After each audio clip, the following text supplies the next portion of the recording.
Lee here with a quick apology. Apparently when I plugged the microphone in to do the poll list, I must have tripped on the cable or something like that, and it caused some kind of magnetic feedback with the microphone. So you'll hear a pretty noticeable buzzing during this week's poll list, and I apologize for that. Next week we'll have it all cleaned up. Anyways, without further ado...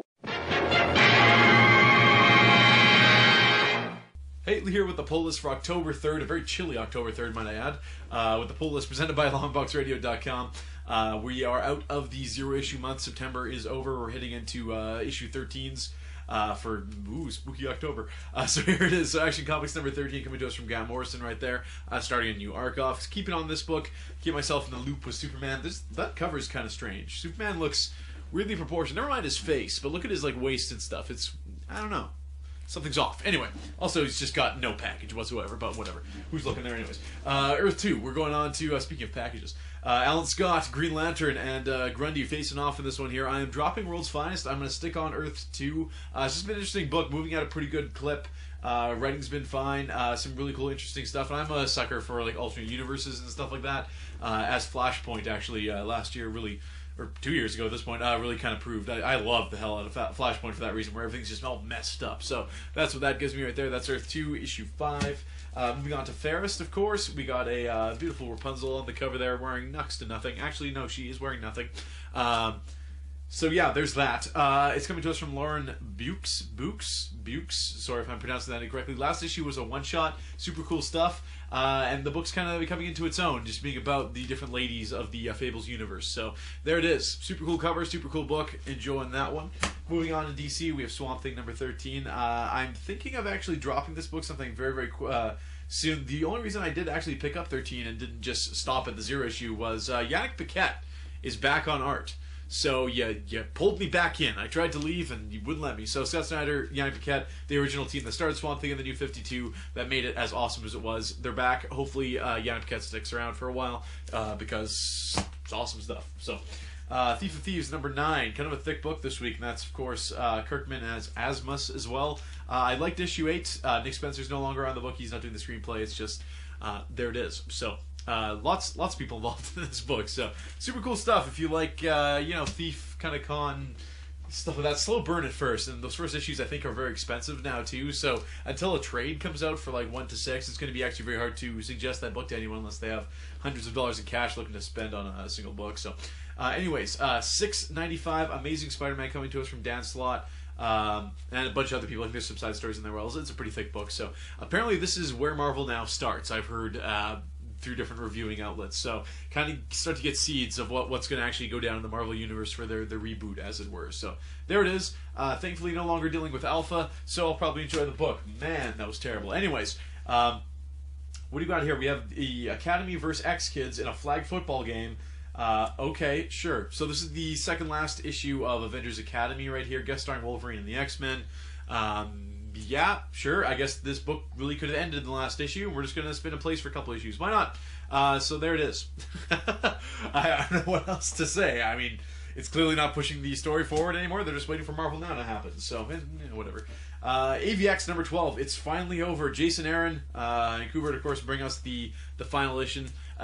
But there it is. So we got Iron Man kind of front and center there. Great cover. Is that Jimmy Chung? I think it is. Yeah, no, cool stuff. So, yeah, it's finally over. Last issue was excellent. The issue 11, aside from I think it was issue 6, one of the Brubaker ones earlier on was pretty cool. Really kind of made you wish that the other, 10 issues of the book were of that quality. And I think it's just there's just too many chefs in the kitchen on this one. I mean, it'd be hard, you would think, to screw up Avengers vs. X-Men. Just give people what they want, which is this book. Which is Versus limited series. This is 6 of 6, and that's of course I don't know actually who wrote this one because it's not on the front. So we have Scarlet Witch and we have Hope squaring off, which they were pretty much on the same side the whole time. So that's kind of weird. And then we have just a cluster F of people on the bottom there. Just who knows? Royal Rumble. Why not? So you take a concept like that, which is literally just, hey, I think this person could beat this person in a fight, like the Awesome Arena we have on the podcast, and you extrapolate it into a story. Okay, so what's the main plot here? Well, the Phoenix is back.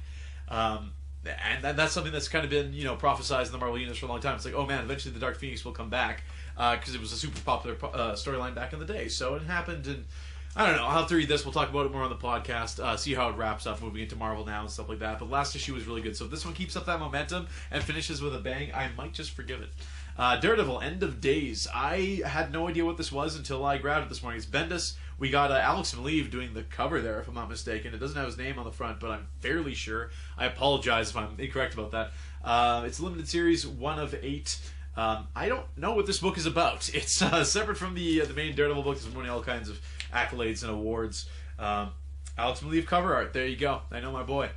So no, straight up, there's some Alex Maleev stuff in the inside, unless it's someone who's very close to him.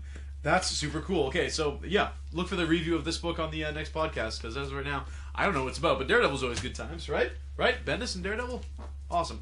Defenders, and this is number 11, which I believe is their second last issue as well. Unlike Avengers Academy, it looks like things are going down in this book. It's been a super fun book. It's a Matt Fraction coming to us. No more Jamie McKelvey. That's a little upsetting, but all the same, let's go with a bang on that one as well. A lot of cool books I've liked are ending with this whole thing. Here's a book that's starting. We have Bunn bringing us Minimum Carnage Alpha, I believe. Does Clayton Crane do the interiors? This is a one-shot setting up the event. So it's not the whole thing, because of course we'd expect Zeb Wells to be all over that, wouldn't we?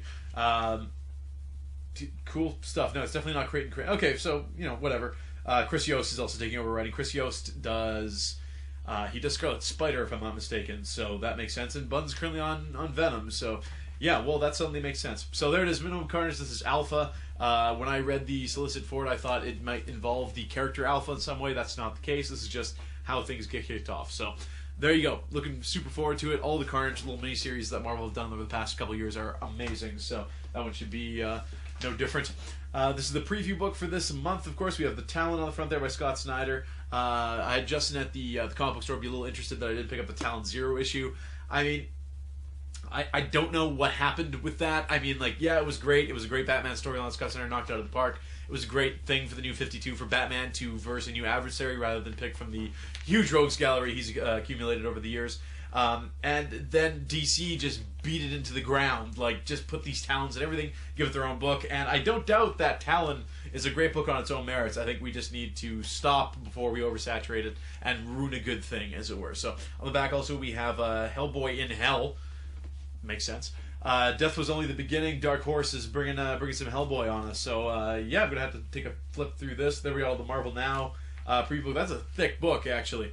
So they're not screwing around with this. It's actually happening. So that's the pull list for this week. I made it a little longer this week because I know the last couple have been short, and I aim to please. So if you live here locally in Winnipeg, you know how cold it is outside. So snuggle up with a book. It's what the goddamn doctor ordered.